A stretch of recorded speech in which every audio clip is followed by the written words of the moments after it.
Mulliken was founded in the 1800s with a lot of other little towns around here when the railroad was actually put through here. Mulliken is a farming community. Most of the people have lived here most of their lives.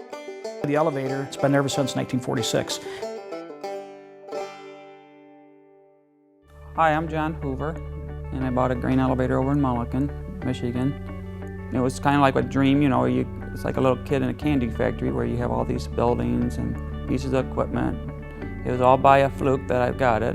I was up gambling on all things and got to talking to a guy about a piece of property that was down where I was at. And a couple days later, the guy calls me back up and said, "How would you like to buy the property for $10?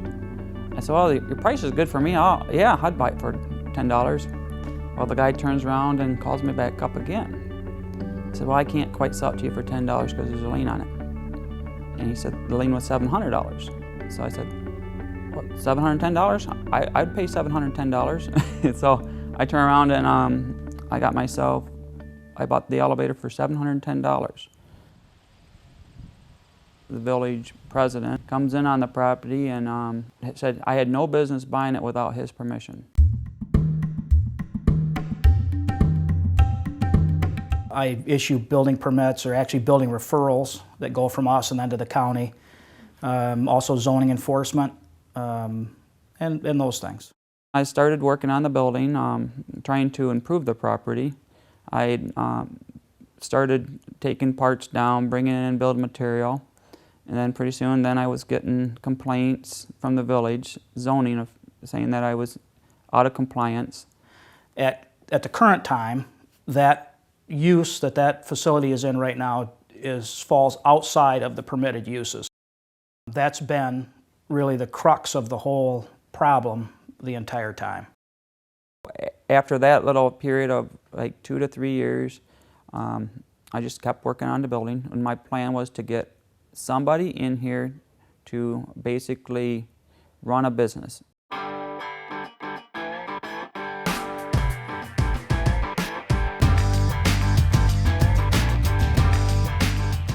I guess I met John when he bought the property down here, the elevator building, about 7, 8 years ago. We rented from him the main building, and we started a little neon shop in it, and been doing that for a couple of years, and got to know him real well. At the time I got him in here, he spent some money on the building, and at that time, then I started getting pressure on that I had to get rid of the big silo. So I was put in a position to where I sure can't let this guy lose his investment and money into something, and if I didn't really have any say or control over what was going on with the big silo and the buildings that I had on here. So between that and the lawyer that was telling me that you can't, you know, they can do whatever they want, I had to be happy with what half I had versus nothing. You know, I know when he first come into town, a lot of people were down on him about junk cars and stuff like that, you know, but I don't think like the mayor and some of the guys give him a fair enough shake, really. I had to find the people that, you know, would say, "Hey, we'll fight. We're not going to, you know, belly up, or, you know, we're not going to bail out on you. We're going to fight. They want in. They're going to, you know, we're going to go all the way." And that's a lot of reason why I had Roger involved in this project. I went with John to a lawyer way back when the lawyer, I wasn't involved whatsoever, and the lawyer wanted me to get involved. And so John would have more of a witness of some of the stuff that's going on. And I know for a fact that they told John that if he didn't tear the silos down, they were going to tear them down and put the cost to his taxes. After that point, I allowed them to do what they were going to do. And I turned around and I had nothing but trouble afterwards. The railroad actually removed the elevators that were on the storage facilities that were on their railroad right-of-way. That was an agreement between ADM and the railroad that when those facilities ceased to be used for their intended purpose, that they would return the property back to its original state, and that was the railroad. The big silo was a 218,000 bushel bin, which was 75 feet round. And even guys that were experts at that and taking them down, they said to me, they said, you'll have to have a jack pretty much at each part of that silo. Each part of that silo, you have to have a jack at each support, which would have been, I'd say 40, 50 jacks. This guy didn't have half of them. I get over here and I see the silo sitting on its side, right toward the railroad track.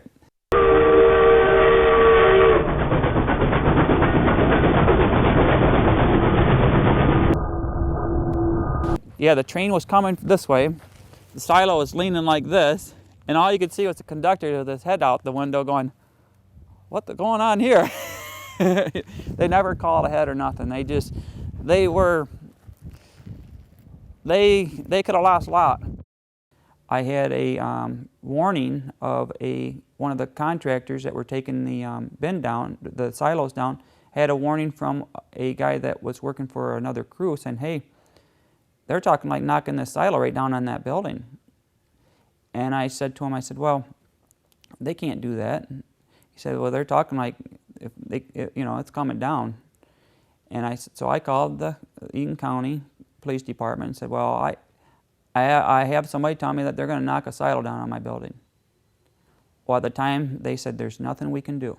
The silo was right here, and well, within this area, right about here, and they had all this room over here to knock it down. They had everything gone. They could have knocked it down this way. They could have knocked it down that way. Well, it came down that way. And it came down exactly the same way I was told it was going to come down, I tried to go after the company for insurance purposes and everything. They didn't have, for one, they didn't even have a demolition permit. We don't issue any permits like that within the village. And now, after all that was said and done, I found out the guy didn't even have insurance.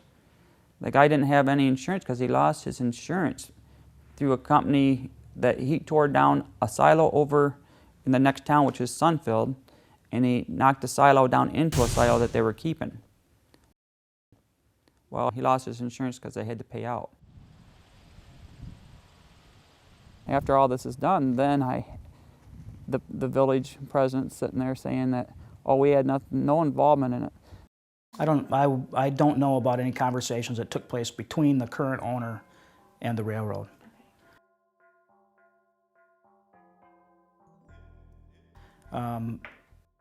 The railroad certainly could speak to that.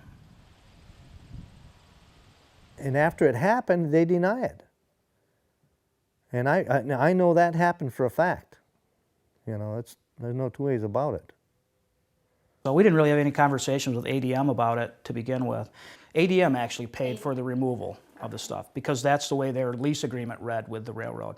I can't, of course, speak, legally for the railroad, but that was my understanding, that those things had to happen when it ceased to become a grain storage facility. That's false. I believe that the village president and some of the articles that were written in the paper, that they were upset that I bought this. They asked Rob what he thought about John Hoover getting this property, and I remember him saying he was hot.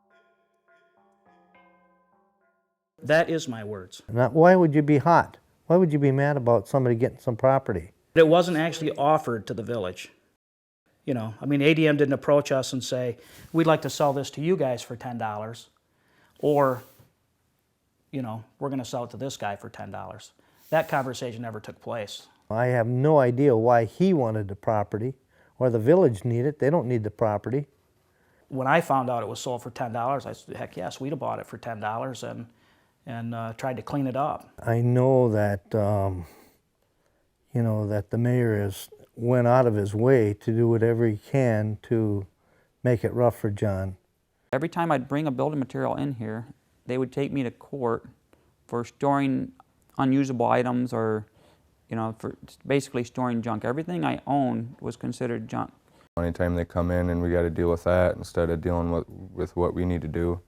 So it definitely hinders our ability. I didn't understand John's side of it till I found out how Rob was treating us at the farmers.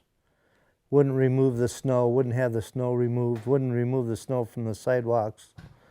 And all that seemed to be getting worse once I got involved with John. Excuse me a minute.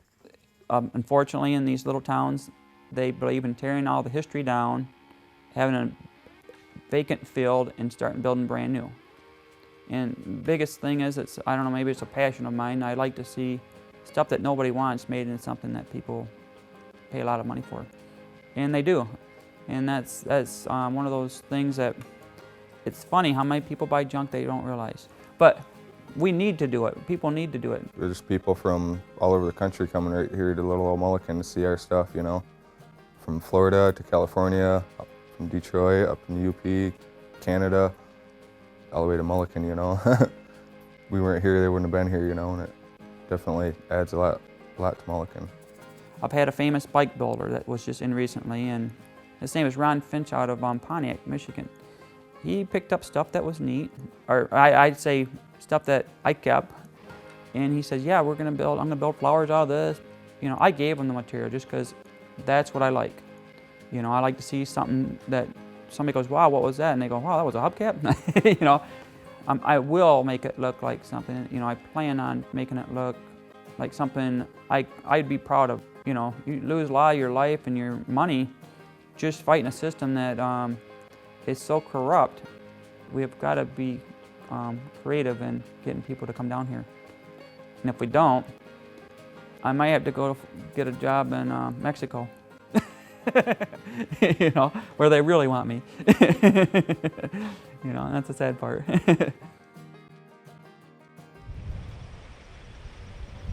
Well met, said I know true love.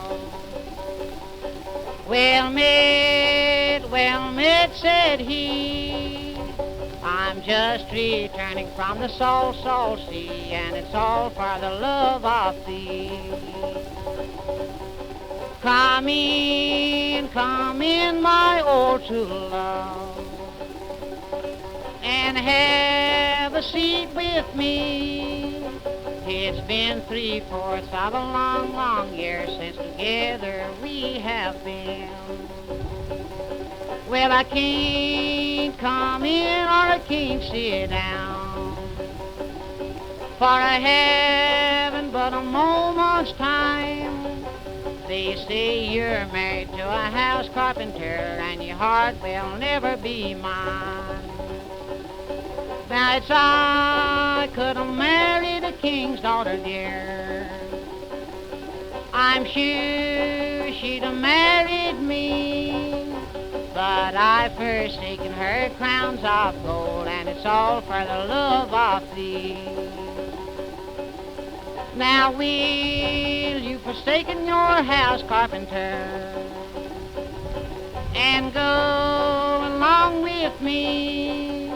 I'll take you where the grass grows green on the banks of the deep blue sea. She picked up her little babe and kisses gave it 3. Says, stay right here, my darling little babe, and keep your papa company.